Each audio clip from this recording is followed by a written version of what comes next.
Hello and welcome to architecture informal. आज के video में हम देखने वाले हैं प्रिंसिपल्स ऑफ डिज़ाइन का पार्ट 3। ये नाटा का बहुत ही इम्पोर्टेंट टॉपिक है और इसके बारे में नाटा के अंदर हमेशा कोई ना कोई क्वेश्चंस ज़रूर पूछे जाते हैं। तो इस टॉपिक को बिना स्किप करे अच्छे से देखिए, अच्छे से समझ के लीजिए। Let's get started. सो ये तो हुआ नाटा के स्टडीज के लिए प्रिंसिपल्स ऑफ डिज़ाइन का इम्पोर्टेंस। पर एक्चुअल में जब आप काम करेंगे, जब आप कोई भी डिज़ाइन बनाएंगे, तो प्रिंसिपल ऑफ डिज़ाइन का क्या इम्पोर्टेंस है? तो every design, each design needs this kind of principles of design which are used to improve the feel and visual appearance of particular piece of every design. So without further delay हम समझते हैं कि आज के principles of design के part 3 के अंदर हमें क्या जानना है। तो हमने पार्ट 1 में जाने contrast, repetition, pattern, rhythm. Part 2 के अंदर हमने एक्सप्लोर किया balance, emphasis, scale, proportion and hierarchy. और अब पार्ट 3 के अंदर हम देखने वाले हैं white space, movement, variety, unity और हार्मनी एंड अलाइनमेंट। तो सबसे पहले हम देखेंगे वाइट स्पेस। तो white space is also referred to as negative space, is the area of design what to not include in design elements. The space is effectively empty. It serves the purpose of giving elements of design a room to breathe. तो इसका क्या मतलब हुआ कि यहाँ पर आप एक ट्रायंगल महसूस कर रहे हो, यहाँ पर भी एक ट्रायंगल महसूस कर रहे हो, पर ये ट्रायंगल एक्चुअल में नहीं बना हुआ। ये स्पेस एम्प्टी रख के वो इल्यूजन क्रिएट किया हुआ है कि वहां पर एक वाइट स्पेस के अंदर ट्रायंगल है। तो ये जो क्रिएशन है, ये एक वाइट स्पेस क्यों ज़रूरी है? तो अगर हम हर जगह पर एवरी डिज़ाइन एलिमेंट भर देंगे, एक रूम है और वहां पर सिर्फ बहुत सारी चीजें रखी हुई है, ऐसे कबाड़ जैसे पूरा भर दिया है, तो it will not look good, it will not feel good in that room. उसी की जगह पर कुछ अरेंजमेंट करके अगर प्रॉपरली चीजें रखी हुई है और थोड़ी स्पेस खुली भी रखी हुई है और सब कुछ ऐसे भर नहीं दिया है, तो फिर वहां पर आपको अच्छा लगेगा, एक ब्रीद कर रहे हैं ऐसे फीलिंग आएगी। तो इसीलिए उस स्पेस को कहते हैं वाइट स्पेस या निगेटिव स्पेस।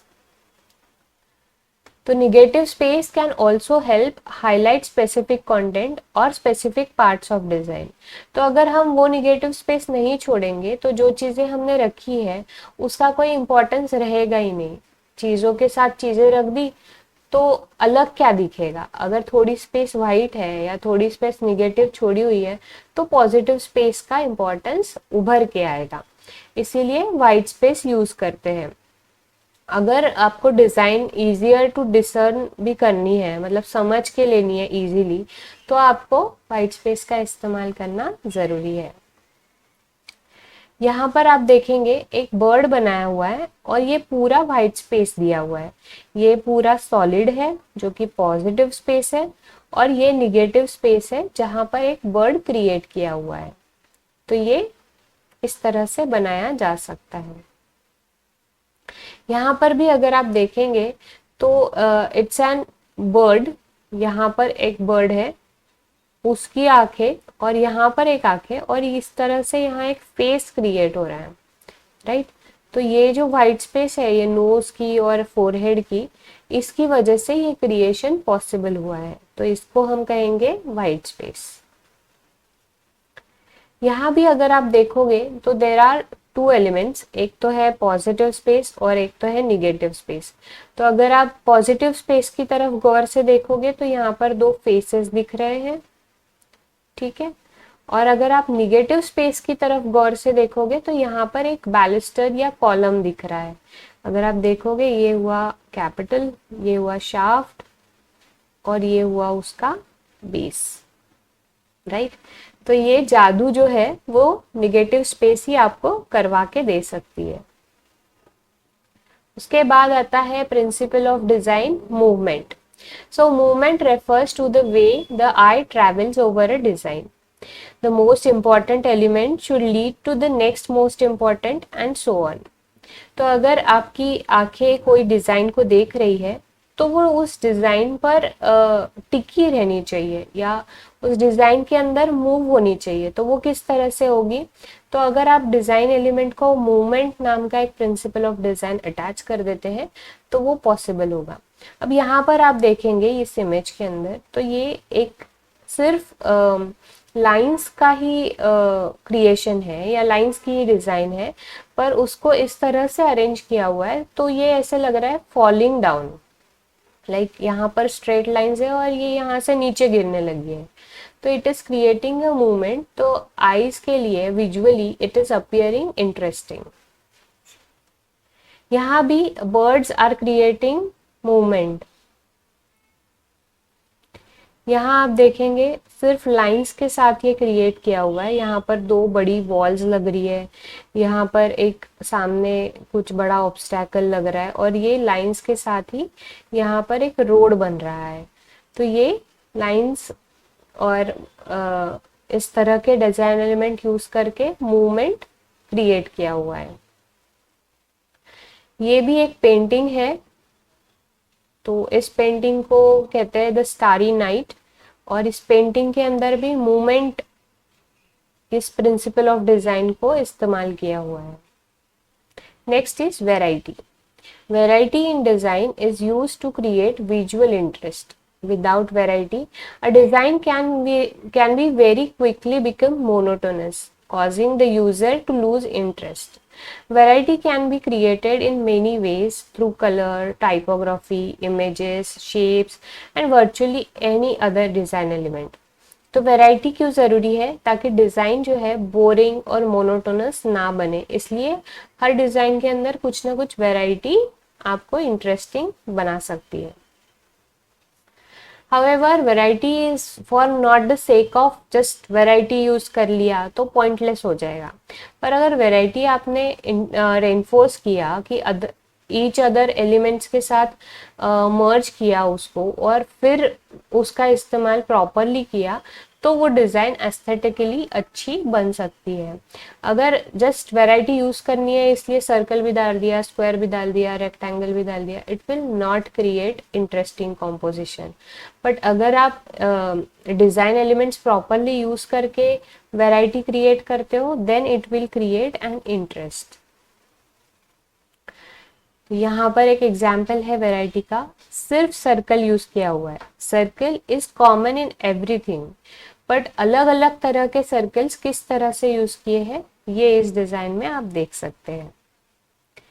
यहाँ पर colourful colour balls are used, तो उसकी वजह से it is looking like a variety, and because it's form और द शेप इज सेम, तो उसकी वजह से वो एक यूनिफाइड ऑब्जेक्ट या यूनिफाइड डिजाइन लग रही है, तो उसके कारण ये वैरायटी अच्छी लग रही है।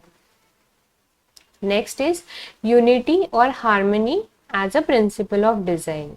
So unity is a force operating within a design that gives it the appearance of oneness or resolution.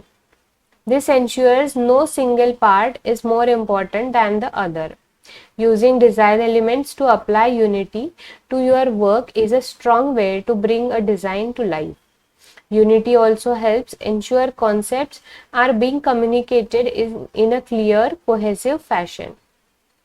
So unity के अंदर जैसे मैंने अभी वैरायटी में आपको बोला कि वैरायटी तो लगनी चाहिए, बट डिजाइन ओवरऑल एक यूनिफाइड डिजाइन लगनी चाहिए। तो that unified word is used here as a unity.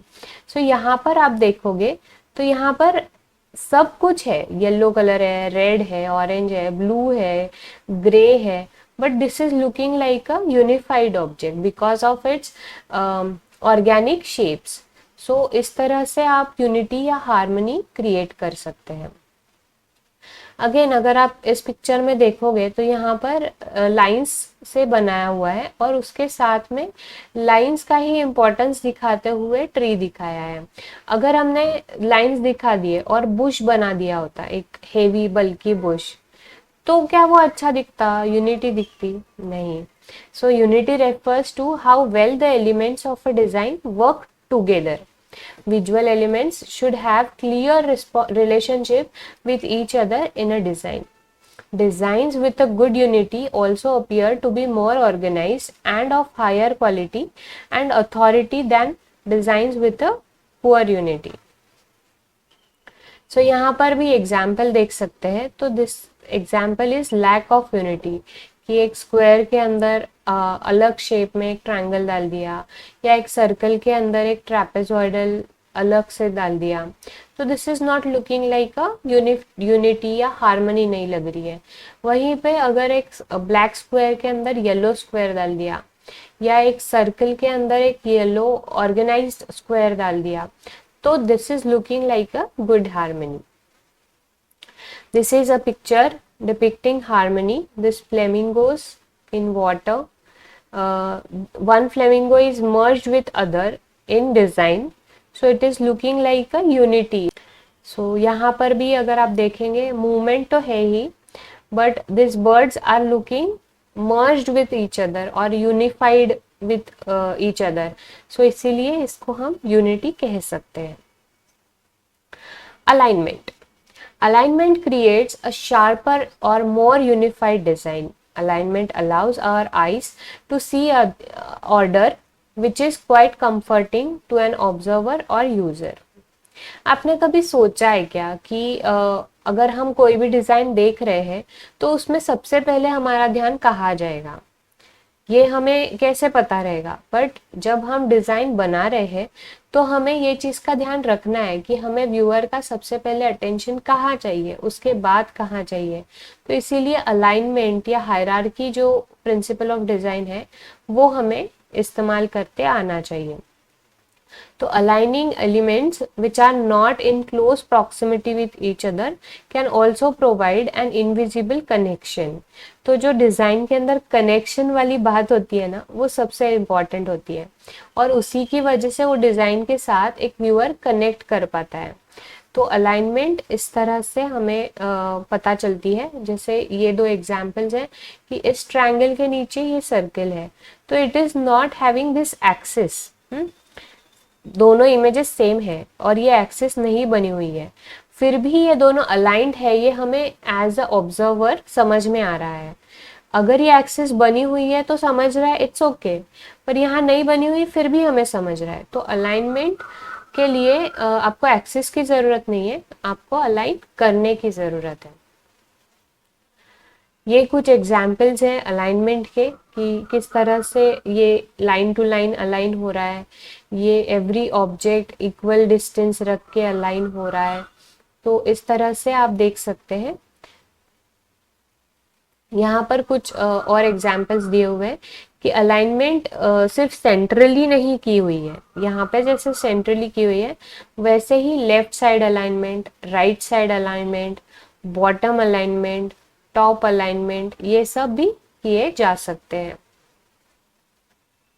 ये एक एग्जाम्पल है, इसे रेडियल अलाइनमेंट भी आप कह सकते हो, रेडियल बैलेंस भी कह सकते हो. तो इस तरह से alignment is working. So principle of design part 3 यहीं पे ख़त्म होता है, और आई होप आपको सारे प्रिंसिपल्स अच्छे से समझ में आए होंगे और आप उसकी प्रैक्टिस अपने डिज़ाइंस के अंदर ज़रूर करेंगे. अगर आपको ये वीडियोस अच्छी लग रही है तो इसे लाइक कीजिए, अपने दोस्तों के साथ शेयर कीजिए, और कुछ जानना है तो कमेंट कीजिए, और सब्सक्राइब तो कर ही लीजिए. नाटा के लिए अगर आप प्रिपेयर कर रहे हो तो अपना एक टेलीग्राम चैनल है, उसे आप ज़रूर ज्वाइन कर लीजिए, आपको काफ़ी हेल्प हो सकती है. Thank you so much for watching. Keep learning. Thank you.